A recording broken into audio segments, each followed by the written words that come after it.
Alright, so it's 3 a.m. and I can't sleep because I have a sore throat and a headache and a little bit of a cough, and those three things together are kind of scary right now. So I thought the best thing for me to do was stress myself out even more by trying to read more of my book to you guys. That said, I did take some of your criticisms in stride after the last video of this kind. First and foremost, I am going to try to infuse my narration with a bit more, what was the word? Emotion? Was that it? Yeah, I think that was it. Which is going to be really hard for me because the reason I usually just bullet point out my videos or ad-lib them even is because I have to be imagining that I'm talking to a person to emote.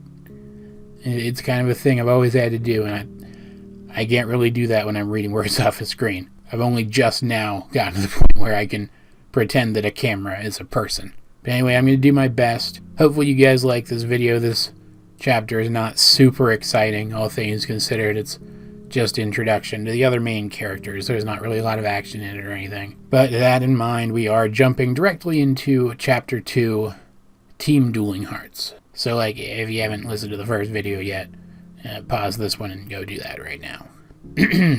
Not too far away, the local park bustled with activity. 2 large playgrounds sat behind 3 large baseball fields, a tennis court, and a basketball court. Children scurried across them all, laughing and happy, their parents and their friends rushing to keep up. The entire grounds was wrapped by a walking path leading right up to a thick line of trees that marked what appeared to be the park's furthest point. If one were to follow the path far enough, though, into the tree line, they would find that the path continued through. It was overgrown and clearly in disrepair, but it was there. Walk it long enough and one would make their way through the trees to the old park, an area abandoned by the city, but not by young fighters in the area. In the old park it was quiet. The bustle of the park proper was just far enough away to act as little more than background ambiance. The air smelled of grass and pollen. It was peaceful and free of distractions, and even though the city government had made effort to provide out-of-the-way locations for fighters to have heart-to-hearts in recent years, there were none in the area yet. That's why every day, soul wielders in the area, wanting to test themselves, would go to the old park and fight each other. Some of them regularly trained at one of the local dojos, others were self-taught. All of them came to the old park with the understanding that they would fight fair or be forced out by the other visitors. In the old park, upon one of 2 dilapidated basketball courts, a lanky young man stood ready to defend against an attack. He had messy red hair that stood up on his head and resembled a flame. An intense look passed over this young man's freckled face and sharp green eyes. His black tank top and red shorts left his arms and legs exposed, showing off scrapes and bruises from near constant sparring and testing of his abilities. This young man was Paul Tucker, known as Tucker to his friends, and Pyro Tucker to everyone else. And in the old park, he was the guy to beat. Across from Tucker stood another young man about the same age, with medium-length brown hair, wearing a loose tee and sweats. Tucker didn't remember the other man's name, and despite the other man's notably sturdier build and the fact that Tucker was on his 3rd fight of the day and his opponent was completely fresh, Tucker wasn't worried. He was wary, but not worried, and his opponent could tell. He was hesitant to attack. The 2 locked eyes, energy literally sparked between them as nature itself anticipated their clash. Tucker had no idea what his opponent's abilities might be, while his opponent had seen Tucker fight many times. So of course the obvious move for Tucker to make was to wait for his opponent to strike first and get a feel for his movements. Instead, Tucker, bored with waiting, did the exact opposite. He rushed at his opponent and threw a very direct right hook. His opponent ducked easily to the side, Tucker's fist sailing past his ear, leaving his torso wide open. His opponent struck twice in rapid succession with each fist, pummeling Tucker in the ribs. Tucker gasped as the air was knocked from his lungs, and he doubled over. His opponent drew back and kicked him in the face, knocking him backwards. He stumbled, but managed to remain standing. Tucker's opponent was surprised. He'd managed to score 2 solid hits against one of the best fighters in the area. His previous apprehension evaporating, he pressed what he saw as his advantage. He surged forward, his fists becoming wrapped in soft white light, and he wound up to attack again. He was surprised when Tucker looked up at him, smiling. He seemed completely unfazed by the pain that he was undoubtedly feeling, and in spite of that pain, he moved so fast that his opponent could barely track his movements. He slipped into a better stance and deflected both of his opponent's jabs without much effort. Tucker shuffled back, putting distance between himself and his opponent, and then, with less than a second to re-establish his footing, he lunged forward again. Puffs of smoke rose from where his feet touched the ground, and before his opponent could react, Tucker struck him twice in the chest with enough force that it left his opponent stumbling back to avoid falling. Tucker pressed forward, twisting his body in less time than it took for his opponent to realize what was happening, and elbowed his opponent in the gut. Then he twisted his body back again, backhanding his opponent in the face. The other young man was sent sprawling to the hard ground. Tucker standing over him, more bruised than before, but triumphant. "Oh yeah," Tucker exclaimed, "that's one more for the books.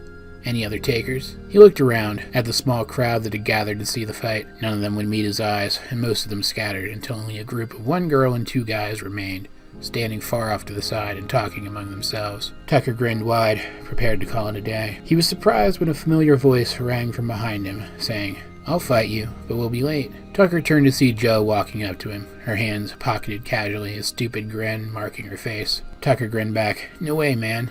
That'd take way too long." "And you'd lose," Jo goaded. Tucker's friendly smile changed, becoming competitive and fierce. "Oh, I don't think we can be so sure about that." For a second, it almost seemed like the two might actually take the time to fight it out, and it was clear that, if they did, they would enjoy the experience. Instead, they had a good laugh together, and Jo waited as Tucker removed a pair of jeans from a bag sitting off to the side of the court, slipped them on, gathered up the bag, and stepped up to Jo's side. The two walked together back toward the new park, talking and laughing. Neither of them had any idea just how closely they were being watched by the last three spectators. "That can't be them," one of the young men said to the others. He was the tallest of the group, with short brown hair, fierce hazel eyes, and a practiced scowl that marred his hard yet handsome face. He stood there with his hands resting at his sides, but he didn't look at all relaxed.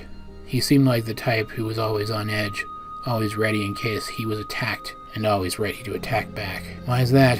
the second of the group, the second young man, asked. He was as much the opposite of his male companion as he reasonably could be. Where the first young man was dressed casually in a dragon print t-shirt and khakis, the second young man wore a pressed white button-up shirt under a purple vest and black pants. His hair was long, wrapping his face. He was far less tense and spoke calmly in contrast to his companion's overt harshness. "You saw the red-headed one fight," the first young man answered, scoffing at the mention of Tucker.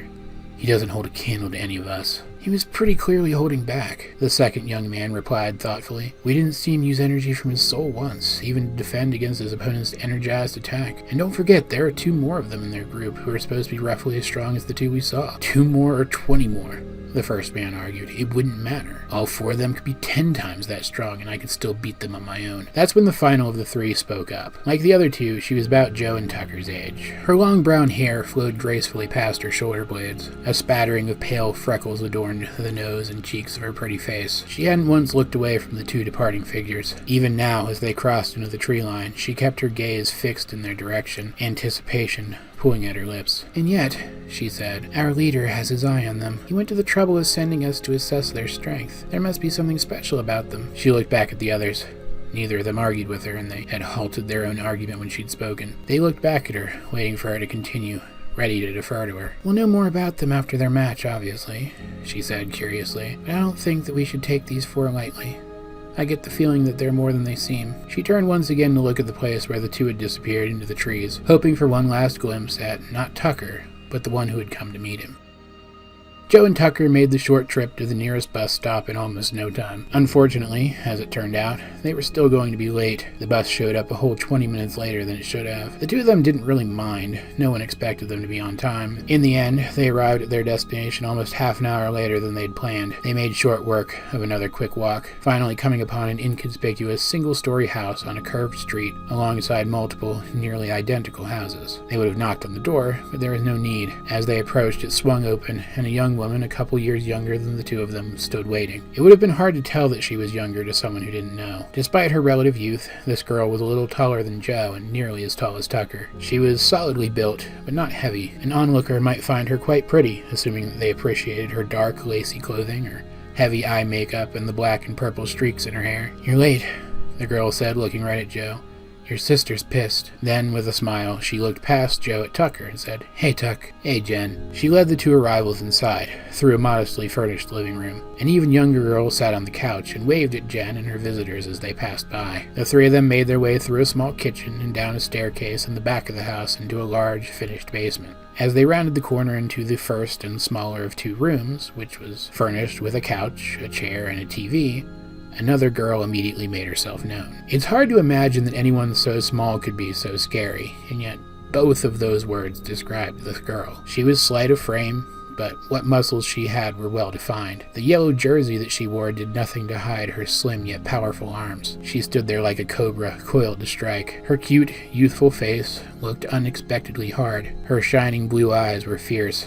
Her full head of bouncy, golden curls did nothing to soften her appearance. "You're late," she almost spat, her hands planted firmly on her hips. "I told you that I had somewhere else that I need to be. You promised that this wouldn't take long and that you'd be on time." "Sorry," Joe replied, shooting the girl the closest she could come to an apologetic smile while trying not to laugh. Joe was afraid of her sister. She was like an angry badger when she got like this. She had no restraint at all, and yet Joe still found her anger amusing. "Don't you sorry me," the girl replied harshly. "I can tell when you don't mean it." "Oh, come on, Sarah," Tucker said, speaking up from his place behind his friend. "It wasn't our fault. The bus was late." "You stay out of this, Tucker," Sarah snapped, and Tucker hid behind Joe's back. Sarah looked again at her sister. "You'd better hurry up and tell us what you got us together to tell us. If I hurry, I can still make practice." "That's actually the thing," Joe said awkwardly, like a woman walking on eggshells. "I was thinking that the four of us should train, for this weekend." "So your plan all along was to get me here and convince me to miss practice to train," Sarah said. It was a statement, not a question. She sighed. "Fine, I'll train. I'll train against you right now. Fight me. If you win, I'll stay and work with you and the others instead of going to practice. But when I win, I go, and you don't get to say a word." Joe frowned. "Okay, fine. We'll have a heart-to-heart to decide if you stay and train with us." At the utterance of the words, sparks literally flew between the two of them. Jen and Tucker stepped back and watched as Joe and Sarah stepped into the second, larger basement room. This one had no furniture in it. The walls were blank, save for some wood paneling and a rack with some wooden swords and bow staves perched upon it. The floor was covered in a thick mat. The two would-be combatants stepped either end of the mat. Sarah took up a ready stance, her feet close together and her arms tight to her body. Joe didn't bother to prepare herself outwardly at all, although Sarah could sense that she was giving the fight her full attention. Sarah was the first to strike. By now, Jen and Tucker had made their way to the entrance of the room, and Sarah's movements across the mat alone were enough to stir their hair and clothing. Her strike was so fast that it could barely be seen, and yet her sister traced it with her eyes the entire time and avoided it with a carefully timed sidestep. The strike missed her by a centimeter. Sarah turned in place. Her movements were tight and controlled, reminiscent of a ballet dancer's, but with less flourish. She struck twice more at her sister, and then 4 times more, and then 8, in rapid succession. Her body twisted and turned, putting weight and momentum behind each blow, and yet Joe avoided every single one. Frustrated, Sarah turned on her heel.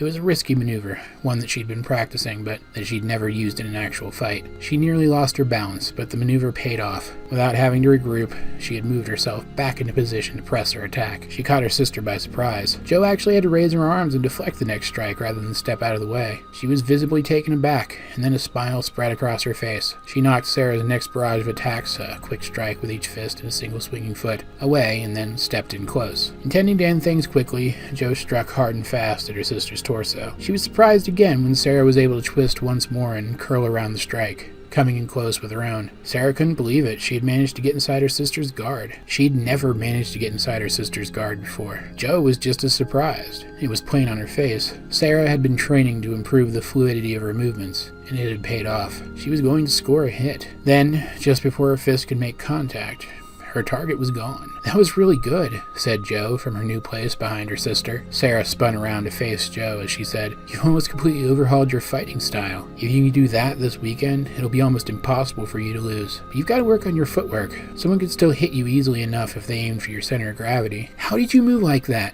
Sarah demanded. Joe smirked at her, the literal competitive energy arcing between them dissipating. "That's a secret, something that I planned on saving for the match. I'm really impressed that I had to use it on you. I guess you're ready enough that you can go along to practice if you want." She meant it, and Sarah could tell, but she wasn't having any of it. "No way," she exclaimed. "I'm staying. I'm going to keep practicing until I hit you." Joe laughed and looked to Jen and Tucker as well. "All right, then let's pair off." The 4 young fighters spent the rest of the evening sparring with each other. Sarah, too stubborn to go home until she scored a hit against her sister, did manage to do just that, but only because Joe was too stubborn to risk showing off her new technique again, as she put it, before it was time. Meanwhile, Jen soundly defeated Tucker multiple times, something that Tucker had come to expect, even if he did find it a little annoying. Before long, it was late evening, the sun falling steadily below the horizon. and all 4 fighters were tired, sore, and sweaty, even more so than usual. It was time for visitors to head home, and for all 4 to get a night's rest, to recharge their batteries. Tucker would have to take the bus home, but Joe and Sarah weren't so unlucky. "Thanks again for the ride, Aunt Val," Joe told a middle-aged woman who resembled a plumper version of her own mother as she gathered up her car keys from their hook beside the front door. Joe waved over her shoulder one more time at her cousin Jen and made her way to the door. Tucker and Sarah were close behind. She was a little surprised when Jen stopped her. "Joe, wait a second," Jen exclaimed, asking, "Weren't we going to talk about our team's name? I thought you needed one to finalize our application." "Oh," Joe said awkwardly, "about that. It turns out we ran out of time, so I had to come up with one of my own." Jen, Sarah, and Tucker all groaned in unison. "Yeah," Sarah said, her tone dripping sardonicism. "Just wait until you hear this." Joe scoffed at her. "Hey, it's a good name, memorable and dynamic. Just wait. Before long, everyone will know it. From this day forward, the 4 of us will be known as Team Dueling Hearts." So yeah, that's it. My throat hurts, so I'm gonna stop. Expect a chapter 3 sometime relatively soon, I guess.